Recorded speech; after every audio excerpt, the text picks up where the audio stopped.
पण ह्या बैलांच्या ह्या किमती आहेत किंवा ह्या बैलाची अशी किंमत असू शकेल किंवा ह्याची व्हॅल्यू एवढी आहे किंवा ह्याच्यामधली कला एवढी आहे, ही खरं तर बैलगाडा शर्यतीनं दाखवून दिलेली आहे. ह्याच्यामध्ये आता दोन गोष्टी आहेत की एका वेळी बैलगाडीला 2 बैल हे लावले जातात. मग ते एकाच कुटुंबातले असतात किंवा एकाच शेतकऱ्याचे असतात की वेगवेगळे असतात की काय नेमकं कशा पद्धतीने 99% असं असतं की हे बैल वेगवेगळ्या मालकाचे असतात. एका घरात ट्युनिंग कसं होतं? त्यांचं प्रॅक्टिस सराव होत असतो. जर आता आपलं श्रीनाथ केसरीचं मैदान आपण 1 महिन्यापूर्वी जाहीर केलं होतं, मग त्याच्यापूर्वी मग ते ट्युनिंग जुळायसाठी ह्यांचा सरावासाठी एक राऊंड होतात. बरं. मग कुठं त्यांच्या ठिकाणावर करतात ते राऊंड की आपल्या दोघांचं ट्युनिंग कसं जुळतंय. ते एकावर नाही जुळतं दुसऱ्यावर ट्युनिंग करतात. मग ज्याच्यावर परफेक्ट ट्युनिंग होईल ते दोघं पार्टनरशिपमध्ये त्या मैदानामध्ये उतरतात. बरं. अशा बऱ्यापैकी 99% असं आहे.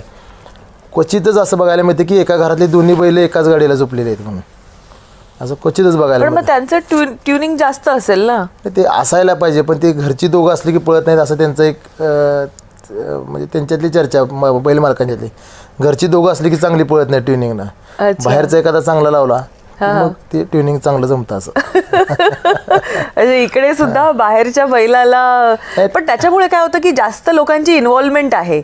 हा, मग ते वेगवेगळे ठराविक घराण्यांकडेच हे राहिलेलं नाहीये की बाबा ह्याच घराण्यातली किंवा ह्याच बरोबर आहे. हा, सरपंचाची जी जाईल वगैरे असं नाही तर ह्याच्यामध्ये नाही. तर काय शेवटी किती जरी गरीब असला, आता मी तुम्हाला त्या हिंगोलीच्या शेतकऱ्याचं उदाहरण की अगदी गरीब म्हणजे अगदी राहायची त्याची परिस्थिती नाही, एवढं गरीब आहे त्यानं आज फॉर्च्युनर घेतलेले आहे. वा.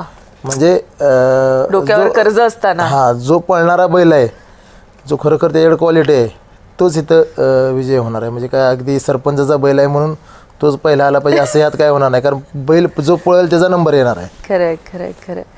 पण अशा किती एंट्रीज येतात जेव्हा असं जाहीर केलं जातं, म्हणजे खास करून जेव्हा तुम्ही अशी मोठी बक्षिसं ठेवताय गेल्या काही वर्षांमधला हा ट्रेंड, म्हणजे पूर्वी बैलगाडा शर्यतीकडे येणाऱ्या लोकांची संख्या आणि आत्ताची संख्या याच्यामध्ये किती फरक झालेला आहे? मी अडीच वर्षामध्ये सांगतो की मी 2.5 वर्षापूर्वी थारचं मैदान ठेवलं होतं. म्हणजे थार त्याला पहिला नंबर बक्षीस होतं आणि त्याच्यापूर्वीच्या इतिहासामध्ये बुलेटच्या वर कधीही बक्षीस गेलेलं नव्हतं. म्हणजे बुलेट म्हणजे अगदी एकदम मोठं बक्षीस त्यांच्या क्षेत्रामध्ये असं मानलं जायचं. 2.5 वर्षापूर्वी मी थारचं मैदान माझ्या गावात खुद्द गावामध्ये भाळवणीमध्ये ठेवलं होतं आणि त्यावेळेस 120 गाड्या आल्या त्या फक्त. बरं.